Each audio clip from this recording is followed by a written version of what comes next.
நமக்கு பின்னாடி பேசுறதை பத்திலாம் நம்ம கவலைப்படவே கூடாதுங்க. அவங்கள விட நம்ம 2 அடி முன்னாடி இருக்கோன்றதை நினைச்சு பெரும் போட்டுக்கிட்டு போயிட்டே இருக்க வேண்டியதுதான். என்னுடைய பிகினிங் ஸ்டேஜ். நண்பா, வெல்கம் டு ஆர்கேவன் சேனல். ஹாலிவுட்டில் 2001 வந்த கிளாடியேட்டர் படத்தோட 1 அதோட தொடர்ச்சியான கிளாடியேட்டர் 2ஓட படத்தோட திரையம்சம் தான் இந்த வீடியோ ரிவ்யூவில் பார்க்க போகிறோம். வழக்கம் போல் நம்ம சேனல் வீடியோ ஃபுல்லாக பார்த்துட்டு உங்களுக்கு பிடிச்சிருந்தா லைக் பண்ணுங்கள். இந்த வீடியோ பற்றின கருத்துக்கள் உங்களுக்கு எதுவும் தெரிவிக்கப்படுமா மறக்காமல் கமெண்ட் பாக்ஸில் கமெண்ட் பண்ணுங்கள்.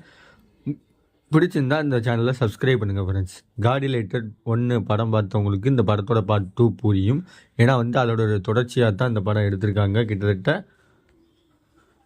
ரெட் கார்ட் அவருடைய மூவியாக தான் இந்த படம் எடுத்திருக்காங்க. கிட்டத்தட்ட ஸ்க்ரீன் பிளே டேவிட் ஸ்கிரிப்ட் அவங்க 2 பேருடைய இயக்கமும் திரைக்கதையிலாம் இந்த படம் முழுக்க உருவாக்கியிருக்கு. கிட்டத்தட்ட 22 வருஷத்துக்கு மேலே கிளாடியேட்டர் 2 எடுத்திருக்காங்க. அதனாலே இந்த படத்துக்கு சின்னதாக ஒரு ஹைப் ஏறிச்சுன்னே சொல்லலாம். இந்த வாரம் வந்த படத்தில் தமிழ் சினிமாவை காட்டிலும் ஹாலிவுட் சினிமாவில் சில பேர் இந்த ஹிஸ்டாரிக்கல் ஆக்ஷன் மூவிலாம் பார்க்கணுன்னு நிறைய பேர் எதிர்பார்த்துருப்பாங்க. அந்த வருஷத்தில் கிளாடியேட்டர் 1 பார்த்தவங்க கிளாடியேட்டர் 2க்குரிய ஃபேன்ஸ் பேஸ் இருக்கிறதுனால இந்த படத்தை பார்த்துருப்பாங்க. தமிழ் டப்பில் அவைலபிளாக இருக்குது இப்போ தேட்டரில். இந்த படத்தில் மெயினான ரோல் பால் மியூசிக்கும் பிரெடிக் முக்ஸ் அவங்க 2 பேர் தான் முழுக்க படத்தை ரன்னிங்கில் சூப்பராக எடுத்திருக்காங்க. இந்த படத்தில் சினிமாகிராஃபி ஜான் மென்சின் அவருடைய ஒளிப்பதிவில் தான் படம் முழுக்க வந்திருக்கு. இந்த படம் என்னதான் ஹிஸ்டாரிக்கல் எபிக் ஆக்ஷன் ஃபிலிமாக இருந்தாலுமே முழுக்க ஒரு போர் திறன் கொண்ட போர்க்காட்சிகளுக்குரிய காட்சிகளாக நம்ம ஒளிப்பதிவு மூலமாக படத்தில் இன்னும் கொஞ்சம் மெருகேற்றிருக்காருன்னு சொல்லலாம். இந்த படத்தோட தொடர்ச்சி கிளாடியேட்டர் 1 தான் ஃபஸ்ட்டு ஸ்டார்டிங் இருக்குது. அங்கே தன்னுடைய அப்பாவை ஏமாற்றிட்டு போர்க்களத்தில் விட்டுட்டு போகிறாங்க. அதாவது அவங்க அம்மா சொல்லுவாங்க, இங்கேருந்து தப்பிச்சா போதும், இதெல்லாம் முடிச்சு விட்ருவாங்க அப்படின்னு சொல்லிட்டு அங்கேருந்து கிளாடியேட்டர் தப்பிச்சு ஒரு இடத்துல வாழ்கிறாரு. வாழ்றதுக்கப்புறம் இங்கே தன்னுடைய மனைவி மேலும் இவர் மேலும் ஒரு இதாக இருக்கார். இவருக்கு எதிர்த்து ஒரு கட்டத்தில் போர்ச்சுகீசில் போரிடுறாங்க. அந்த போராட்டத்தில் போரில் தன்னுடைய மனைவியை கொள்றாங்க. மனைவியை கொண்டதுனால அந்த ஆதங்கத்தினால இவர் போர் எடுத்து அந்த மீதி இருக்க படைகள்லாம் ஜெயிச்சாரா இல்லையான்னு தான் படத்தோட ஒன்லி ஸ்டோரியா டைரக்டர் நம்மளுக்கு வச்சிருக்காரு. இந்த படத்தில் அவர் அம்மா சொன்ன மாதிரி இதுக்கு மத்தியில் நடந்த கேரக்டர் சூஸிங் சூப்பராக இருக்கும்.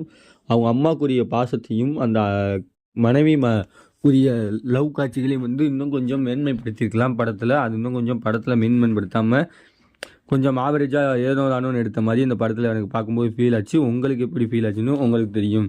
2வது கிளாடியேட்டர் 1 பார்த்தா தான் உங்களுக்கு இந்த படம் புரியும். கிளாடியேட்டர் 1 பார்க்காம கிளாடியேட்டர் 2 பார்த்தீங்கன்னா என்னடா எங்கேயோ ஆரம்பித்து எங்கேயோ முடிக்கிறாங்களே, இந்த படத்தோட கதை எங்கே ஆரம்பிக்குது, என்ன சொல்ல வராங்க, எதுக்காக இந்த படம் எடுத்தாங்கன்ற அளவுக்கு யோசிக்கிற அளவுக்கு வச்சுருப்பாங்க. ஏன்னா அந்தளவுக்கு கிளாடியேட்டர் 1 பார்த்தா தான் உங்களுக்கு கிளாடியேட்டர் 2 பிடிக்கும், புரியவும் செய்யும். கிளாடியேட்டர் 2 எடுத்ததுக்கு மெயினான காரணம் ஒரு 24 வருஷம் கழிச்சு ஒரு படம் எடுக்கணும். ரெட் கார்ட்டோட படம்னாலே ஃபேன்ஸ் பேஸ் இருக்காங்க அப்படின்னாலும் அங்கே இருக்க சீன்ஸ்லாம் அதை காட்டிலும் பெட்டராக இருக்கணும்னு நினச்சி எடுத்தாங்க அந்த படத்தை. ஆனால் அது அந்தளவுக்கு ஒரு கோட் ஆச்சான்னு பார்த்தீங்கன்னா இல்லைன்னு தான் சொல்லணும். ஏன்னா அந்த படத்தில் என்னென்ன காட்சிகள்லாம் இருக்கக்கூடாதுன்னு நினச்சி மேலும் மெருகேற்றி இருக்குன்னு சொல்லிட்டு பார்க்குற ஆடியன்ஸை என்ன அந்த படத்தை பார்த்த மாதிரியே இருக்குது அப்படின்ற அளவுக்கு எடுக்க வச்சிட்டாங்க. எஸ்.ஏ. சூர்யா சொன்ன மாதிரி அங்கே இருக்கிற விஷயந்தான் இருக்குது, ஆனால் வேறு மாதிரி இருக்குது. அங்கே இருக்கிறது தான் இருக்குது, ஆனால் அது கொஞ்சம் வித்தியாசமாக இருக்குது.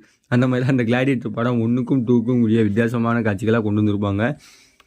கதாபாத்திரத்தில் சொல்லப்பட்ட கதாபாத்திரம் கொஞ்சம் விறுவிறுப்பான கதாபாத்திரங்கள் அவங்களுக்கு கொடுக்கப்பட்ட ஆக்ஷன் காட்சிகளை சூப்பராகவே கொடுத்துருக்காங்க. டெக்னிக்கலாக இந்த படத்தில் தொழில்நுட்ப ரீதியாக பார்த்திங்கன்னா படத்தில் ப்ளஸ் பாயிண்ட்டு குறைபாடு சொல்லவே முடியாது. சினிமாகிராஃபியும் எடிட்டிங்கும் மியூசிக் பேக்ரவுண்ட் மியூசிக் இதெல்லாம் பக்காவே கொடுத்துருக்காங்க. அது விசுவல் ட்ரீட்டாகவும் சூப்பராகவே இருக்குது. இந்த படத்தில் அப்படி என்ன குறைபாடுகள் இருக்குதுன்னு பார்த்தீங்கன்னா படத்தில் ஆக்ஷன் காட்சிகள் அவ்வளவா இல்லை. ஹாலிவுட் மூவியில் ரெட் கார்ட் மூவியில் சொல்லி ஆகணும், ஆக்ஷன் மூவிக்காக தான் நிறையா ஃபேன்ஸ் வருவாங்க. ஆக்ஷன் காட்சிகள் அவ்வளவு இல்லாதனால இந்த படத்தில் ஒரு மைனஸ் பாயிண்ட்டாக எனக்கு தென்படுச்சு. உங்களுக்கு என்ன தென்படுச்சுன்னு மறக்காமல் கமெண்ட் பாக்ஸில் கமெண்ட் பண்ணுங்கள். ஓவராலாக பார்த்தீங்கன்னா கிளாடியேட்டர் 1 மாதிரியே தான் கிளாடியேட்டர் 2 எடுத்து வச்சுருக்காங்க.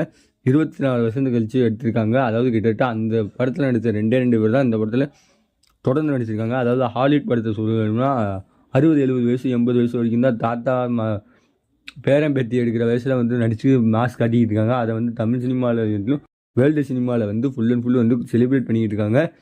இன்க்ளூடிங் அவெஞ்சர்ஸ் சூப்பர் ஹீரோஸ் படங்கள்லாம் கிட்டத்தட்ட அவங்க 70, 50, 80 வயசாக இருக்கும். கடைசியாக டெட்பூட் வந்ததில் பார்த்தீங்கன்னாலே தெரியும். அந்த மாதிரி ஏகப்பட்ட வயசானவங்களாம் நடித்து தன்னுடைய திறமையை வெளிப்படுத்திக்கிட்டு இருக்காங்க. அதுக்கு ஃபேன் பேஸும் எக்கச்சக்கமாக இருக்காங்க. ஓவராலாக அந்த படம் எப்படிப்பா இருக்குது அப்படின்னு பார்த்தீங்கன்னா கிளாடியேட்டர் 1 அப்படியே காப்பி எடுத்த மாதிரி கிளாடியேட்டர் 2 இருக்குது. இருந்தாலுமே இன்னும் கொஞ்சம் வந்து திரைக்கதைக்கு கொஞ்சம் முக்கியத்துவம் கொடுத்துருந்தாங்கன்னா கிளாடியேட்டர் 2 பக்காவாக இருக்கும். இருந்தாலும் ஒரு தடவை பார்க்குற ஒரு ஒன் டைம் வாட்ச் ஒரு மூவியாக இருக்குது. கங்குவானுக்கு கம்பேர் பண்ணும்போது the better of the movie this week அப்படின்னு சொல்லலாம். இந்த படத்துக்கு ஆர்கேஎம் சேனலோட ரேட்டிங்னு பார்த்தீங்கன்னா 5க்கு 3 தருவேன். இந்த படத்தை மிஸ் பண்ணாமல் தேட்டரில் பாருங்கள். இந்த வீடியோ பிடிச்சின்னா உங்கள் ஃப்ரெண்ட்ஸ் எல்லாருக்கும் ஷேர் பண்ணுங்கள். அடுத்த ஒரு மூவி ரிவ்யூவில் சந்திக்கிற வரை உங்களிருந்து விடைபெறுவது உங்கள் ஆர்கே அருண். By viewers.